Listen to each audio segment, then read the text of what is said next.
চলেন আপনাদের সাথে আজকে ক্রাম কোটিংয়ের একটি ডিটেইলিং ভিডিও শেয়ার করি। একটি কেক পুরোপুরি সুন্দর করে রেডি করার জন্য ক্রাম কোটিংটা কিন্তু খুবই গুরুত্বপূর্ণ একটি বিষয়। একদম প্রথম স্টেপে যেটা আপনাদেরকে মাথায় রাখতে হবে, কেকটাকে বোর্ডের সাথে সুন্দর করে সেট করা।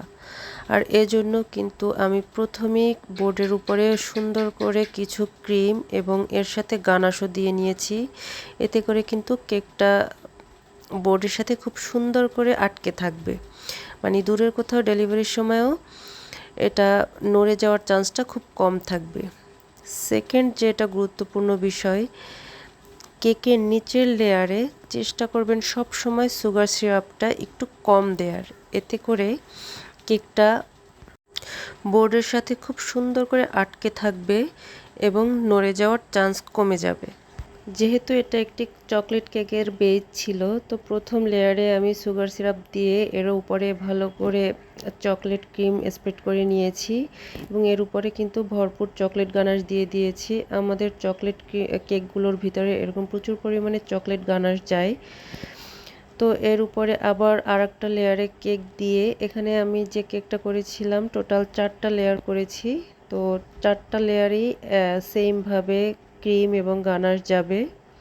তো এভাবে একটার পর একটা সেট করে নিতে হবে। আর যখন আপনারা এটাকে হাইট কেকের ভিতরে করবেন, মানে কেকটা যখন একটা হাইটে হয়ে যাবে, তখন আপনারা এটার ভিতরে স্ট্র বা কোনো শাসলিকের কাঠি দেওয়ার চেষ্টা করবেন। এতে করে কেকের লেয়ারগুলো একটা থেকে আরেকটা সরে আসবে না। এবং কেক ক্রাম কোটিংয়ের সময় আরেকটা বিষয় খুব ভালোভাবে খেয়াল রাখতে হবে, অতিরিক্ত পরিমাণে সুগার সিরাপ ইউজ করা যাবে না। এতে করে কিন্তু কেকটা অতিরিক্ত নরম হয়ে যাবে এবং প্রতিটা লেয়ার একটা থেকে একটা সরে আসতে যাবে।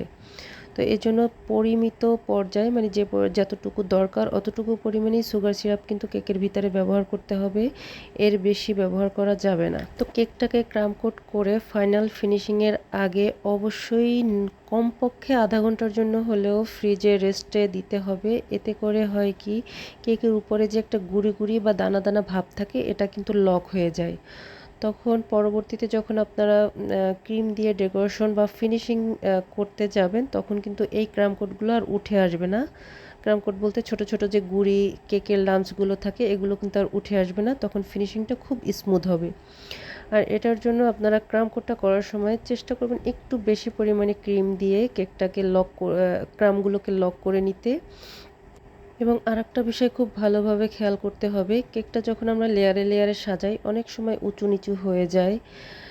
তো এই যে উঁচু নিচু বা সাইডের যে একটা এলোমেলো ভাব থাকে, এটাকে আপনারা ক্রাম কোটিংয়ের সময় কেক দিয়ে সুন্দর স্মুথ একটা ফিনিশিং দেওয়ার চেষ্টা করবেন।